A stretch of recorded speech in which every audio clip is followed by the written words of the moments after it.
Electionist Congressman Abante ini-interview ni Mr. Christian Esguera. Bakit yung po tinawag na unpatriotic itong si Trillanes for cooperating with the ICC? Na ano?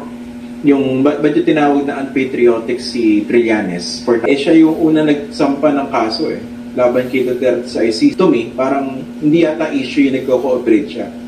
Kasi siya ngayon nagre-reklamo ron. Siya nagsabit ng communication about this drug war. Yeah. Hindi makasagot, nagbingi-bingihan. Yeah, Congressman. Yeah. Ano yun ulit? Hindi, nagko si Trillanes. Nag-break up ka eh. Kunyari, nagbe-break up daw. Okay na. Better na po.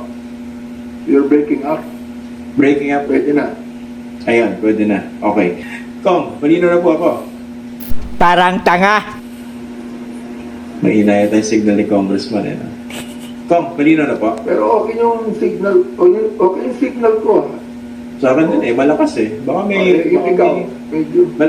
Malakas ako, sir. Kung merong Baka may okay na, kumukulam. okay na ngayon. Baka may kumukulam sa internet ko na. Maraming salamat po sa panonood. Please follow my Facebook page, comment, like, and share, and subscribe to my YouTube channel, Stories of Uncle Paeng.